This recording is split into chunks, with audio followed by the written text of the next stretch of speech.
pertemuan ke-8 ini kita akan mulai masuk ke intercompany transaction ya. Jadi intercompany transaction itu yang akan kalian pelajari itu ada berkaitan dengan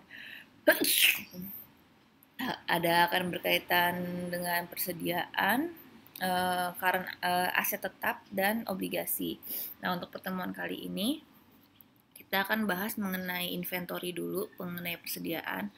Nah, untuk tiap intercompany transaction ini akan terbagi menjadi 2 kali pertemuan. Yang pertemuan pertama kita akan membahas mengenai eliminasinya sendiri untuk si transaksi itu, sama nanti pertemuan kedua kita mulai ke jurnal eliminasi untuk bikin kertas kerjanya. Jadi jurnal eliminasi awal itu yang kayak menghapus modal dan investasi gitu. Nah, biasanya kalau di intercompany transaction ini ceritanya nggak ada diferensial ya. Jadi kita fokus ke si intercompany transaction-nya ini. Oke, jadi untuk pertemuan kali ini kita akan membahas mengenai persediaan. Jadi contoh dari intercompany transaction itu misalnya adalah kayak misalnya si parent, si induk itu menjual inventory ke si anak gitu, atau sebaliknya anak menjual inventory ke induk, begitu nanti induknya jual lagi ke non affiliate gitu. Jadi di luar pihak yang berafiliasi, atau parent memproduksi suatu barang terus menjualnya ke anak, nanti dari anak baru dijual ke non affiliate gitu. Jadi di luar dari pihak mereka. Nah, untuk intercompany transaction itu ada dua, ada yang namanya downstream sama upstream ya. Jadi kalau downstream itu adalah transaksinya itu ke bawah gitu. Jadi dari parent ke menjual inventorinya ke subsidiary, ke anak gitu. Sedangkan kalau upstream itu dia ke atas, dari anak menjual inventorinya itu ke induk gitu ya. Jadi bedain ya, ada downstream, ada upstream. Kalau down tanda panahnya ke bawah, dari parent ke subsidiary gitu ya. Jadi kalau downstream dari parent ke subsidiary, kalau upstream dari subsidiary ke parent ya, menjual inventorinya. Nah, terus ada dua macam transaksi ya kan, ada yang dari parent ke subsidiary, nanti subsidiary misalnya downstream ya. Jadi parent ke subsidiary, nanti dari subsidiary dijual lagi ke non affiliate ya. Ada yang antar mereka aja gitu, jadi cuma dari parent ke subsidiary terus berhenti di situ, bisa gitu. Ada yang dari subsidiary ke parent, baru nanti parent ke non affiliate juga ada. Nah, untuk intercompany transaction ini ada yang sesuai dengan harga belinya atau harga produksinya. Jadi misalnya parent memproduksi dengan harga 10.000.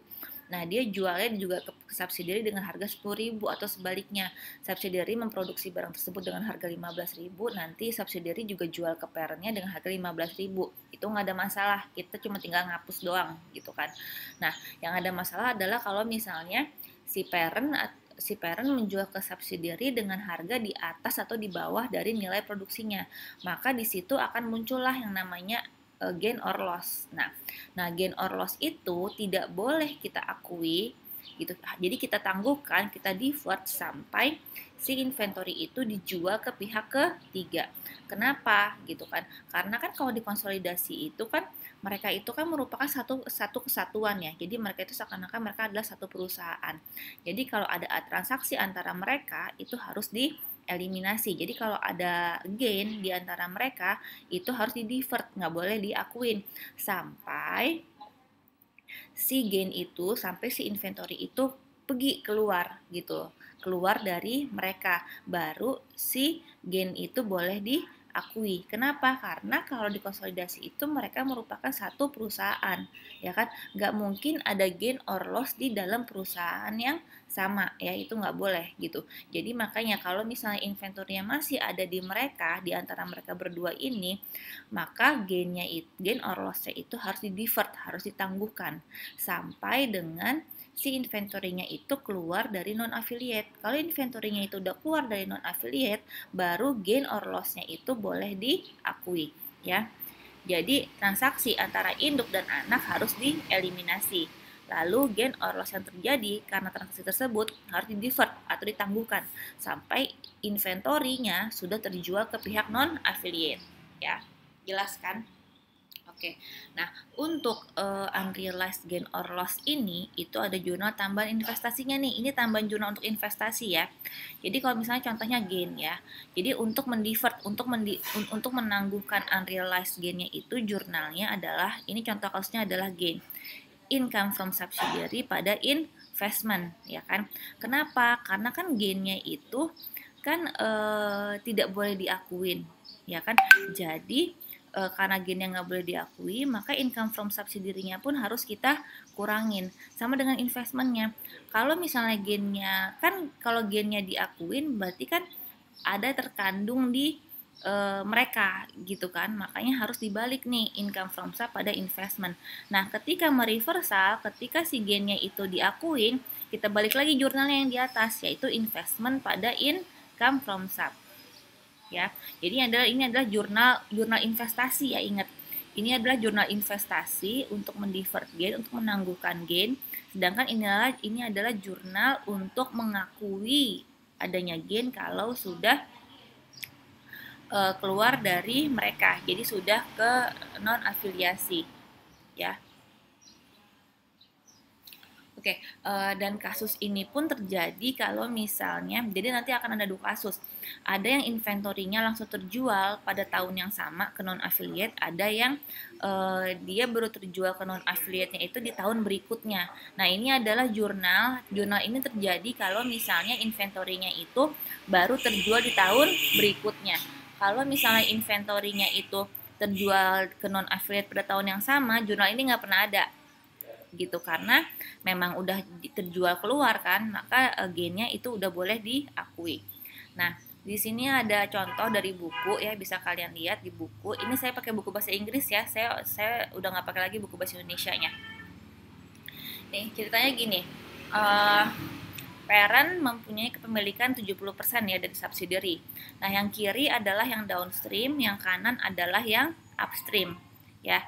Ceritanya di sini adalah persediaan terjual ke non-affiliate ya. Jadi persediaannya terjual ke non-affiliate pada tahun yang sama ya. Nanti ada kasus lain yaitu persediaannya terjualnya ke non-affiliate tidak pada tahun yang sama. Nah, contohnya gini. Ceritanya nih ya, parent membeli inventory dari supplier ya, harganya 7.000 pada tanggal 1 Maret X1. Nah, si parent menjual inventory tersebut yang dia beli dengan harga 7.000 ke subsidiary dengan harga 10.000.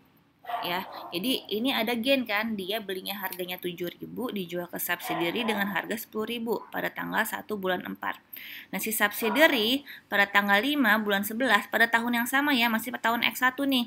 Subsidiary menjual ke non affiliate dengan harga 15.000. Ya, sekarang kita lihat ilustrasinya, logikanya. Jadi kan si parent kan bikin ini dong, bikin jurnal dong atas penjualan dia ini dong. Di sini parent berarti kan mengakui adanya sales ya kan sebesar 10.000 ya kan. Terus dia mengakui adanya COGS sebesar 7.000. Maka ada gross profit harganya 3.000. Nah, si subsidiary pada tahun yang sama ya kan, dia menjual inventory yang dia beli dari parent ini sebesar 15.000 ya kan. COGS yang diakui oleh subsidiary berapa? 10.000 kan? 10.000 ya kan. Maka subsidiary mengakui adanya gross profit sebesar 5.000. Ini kalau di total ya kan, parent ngakuin 10.000, subsidiary ngakuin 15.000 untuk salesnya, maka 25.000. Untuk COGS-nya, parent mengakui adanya 7.000, subsidiary mengakui adanya COGS 10.000, total 17.000. Nah, gross profit yang diakui oleh mereka berdua adalah 3 sama 5, jadi 8.000. Nah, nilai yang harus muncul di konsol gimana? Ingat, mereka itu merupakan satu perusahaan yang sama seakan-akan. Jadi, sales yang harus diakui adalah berapa? 15.000 kan? Ya gak? 15.000. Tapi, COGS yang diakui, karena mereka satu perusahaan yang sama, Kalau mereka merupakan satu perusahaan yang sama nih, maka COGS yang harus diakui yang mana? Yang 10.000 atau yang 7.000? Yang 7.000 kan? Ingat, mereka satu perusahaan yang sama. Jadi seakan-akan kalau si inventory itu terjual dengan harga 15.000 dengan COGS-nya nilainya adalah 7.000, maka muncullah gross profit 8.000.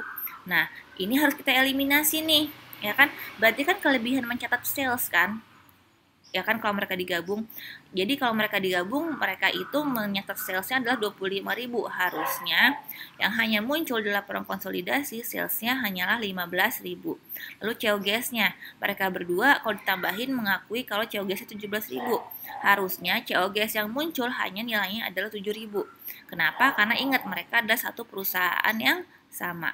Jadi kalau satu perusahaan yang sama harusnya kan begini kan nih ya kan, dia belinya 7.000, dia jualnya 15.000, ya kan. Nah, ini harus dieliminasi salesnya mencatatnya kelebihan 25.000, harus jadi 15.000. Sales saldo normal sebelah kredit. Maka kalau mau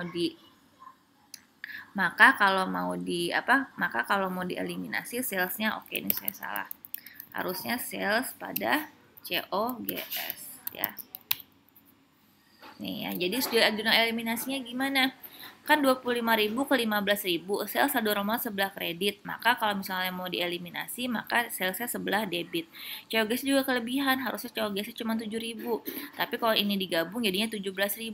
COGS saldo normal sebelah kredit. Maka kalau mau dieliminasi harus sebelah COGS saldo normal sebelah debit. Maka kalau mau dieliminasi harus sebelah kredit. Ya, untuk yang upstream sama jurnalnya ya. Nih. Kalau yang upstream sama jurnalnya, tapi kasusnya di sini adalah subsidiary yang jual ke parent, ya. Ini adalah ilustrasinya. Subsidiary mengakui adanya sales 10.000, COGS 7.000, dan parent mengakui adanya sales sebesar 15.000 dengan COGS 10.000 yang dibeli sama dia dari subsidiary. Ya, jurnalnya sama. Oke, nah ini kalau misalnya persediaannya terjual ke non-affiliate pada tahun yang sama. Nah, gimana kalau misalnya persediaannya terjual ke non-affiliate tidak pada tahun yang sama? Nah, kalau misalnya terjualnya tidak pada tahun yang sama, jadi kan ceritanya kan begini.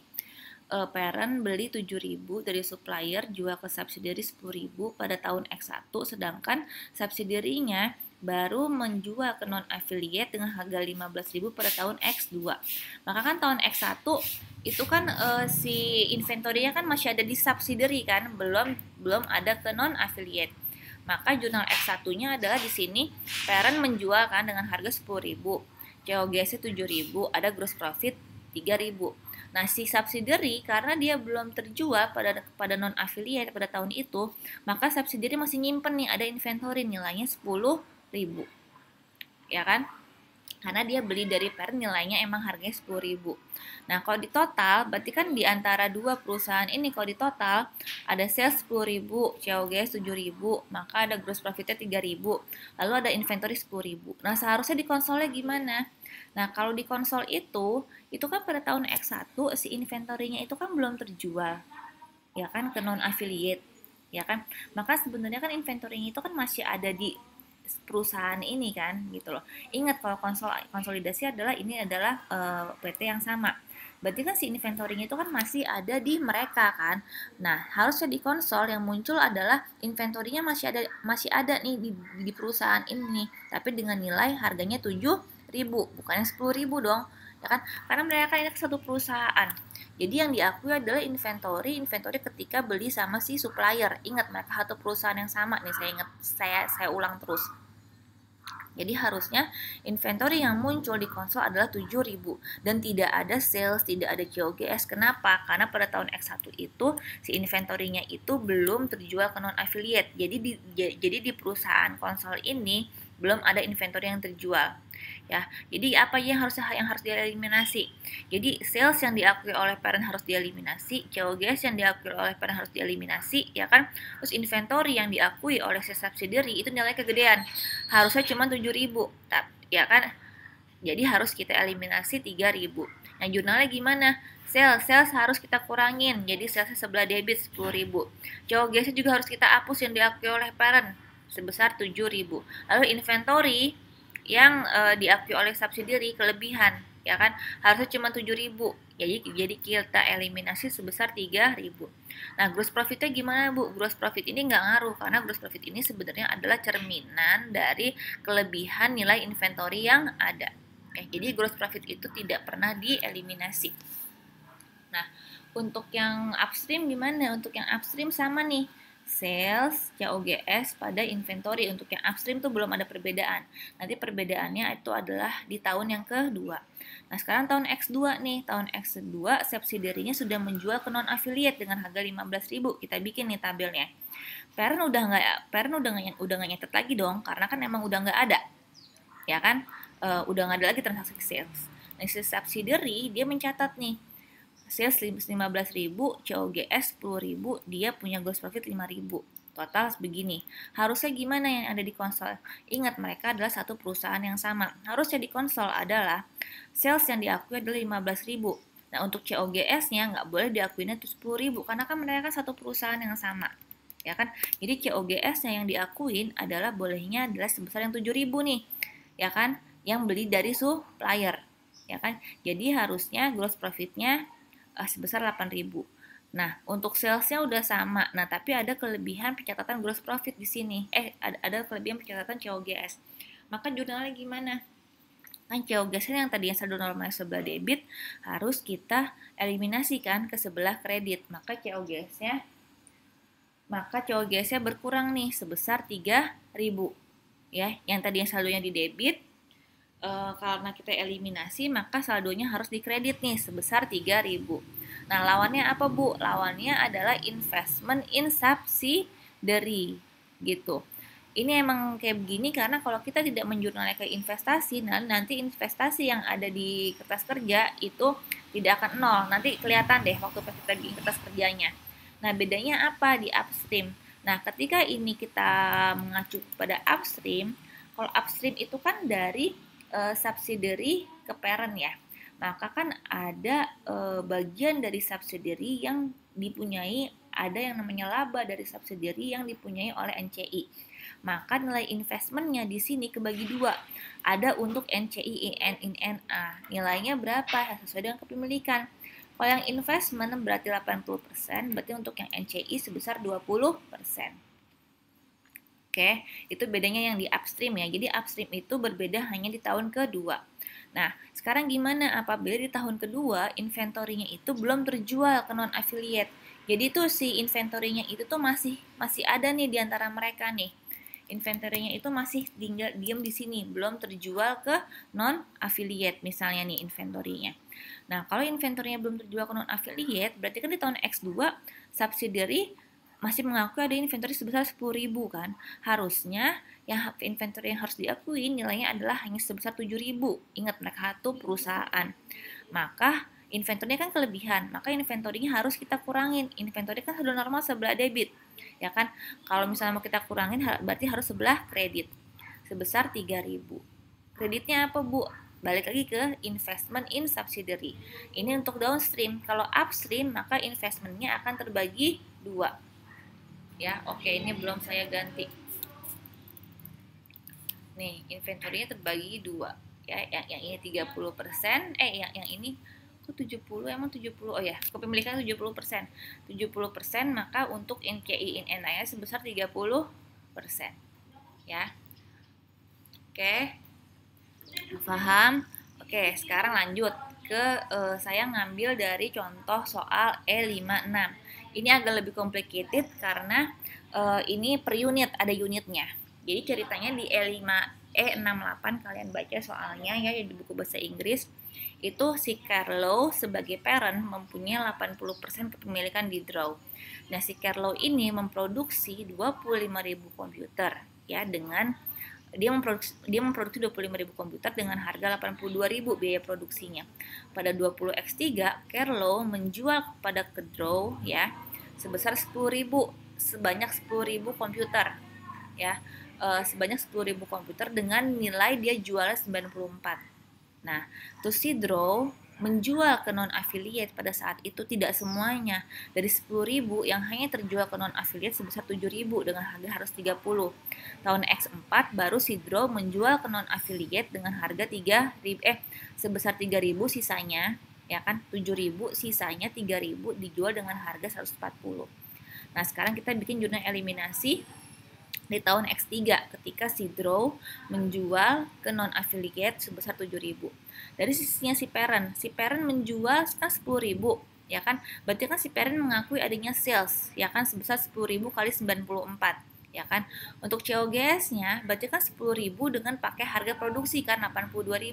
Maka gross profit harus 20.000.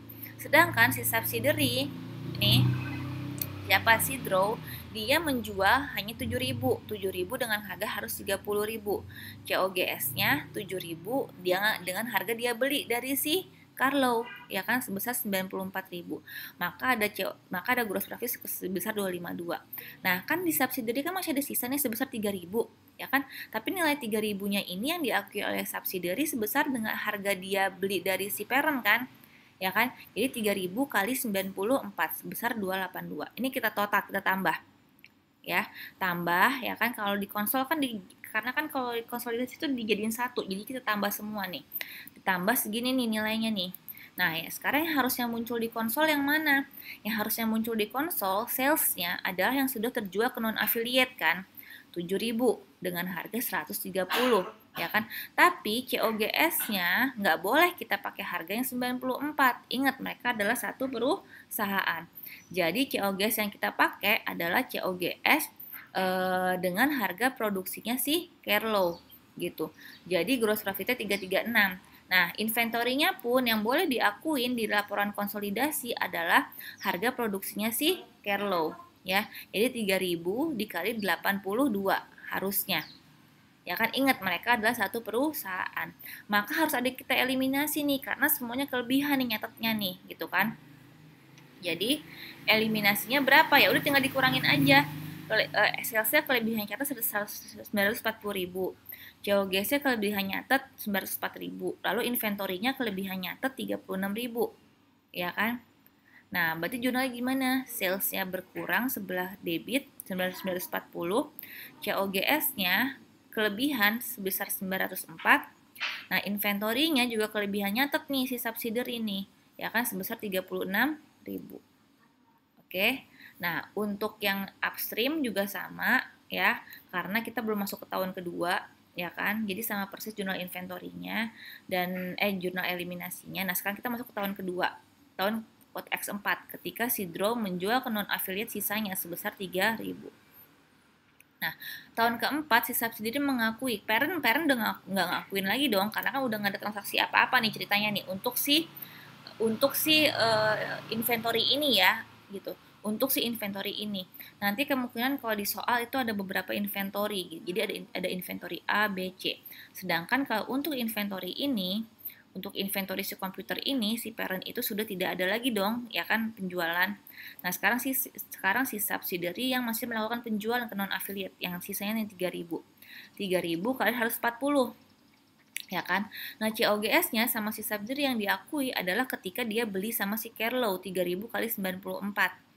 Ya kan? Dapatlah gross profit. Totalin nih. Jadi segini, ya kan?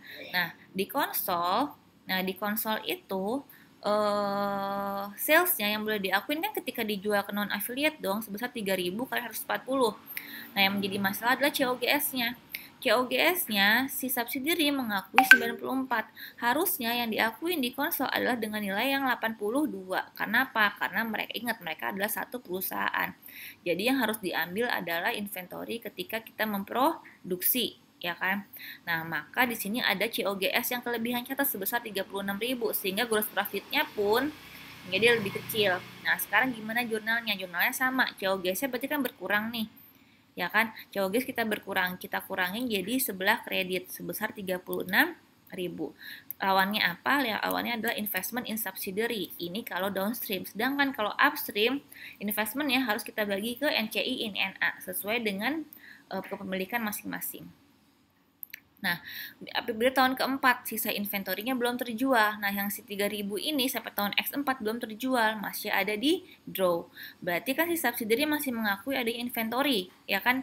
Nilainya adalah 3.000 kali 94. Harusnya yang diakuin adalah 3.000 kali 82. Maka ada eliminasi 36.000. Nah, zona eliminasinya gimana? Berarti kan inventory-nya kan kita kurangin nih. Inventory berkurang sebelah kredit. Maka inventory sebelah kali 36.000 lawannya adalah investment in subsidiary sebesar 36.000. Nah, untuk yang upstream gimana? Untuk yang upstream investmentnya harus kita bagi dua kepada NCI in NA ya, dan sesuai dengan kepemilikan masing-masing.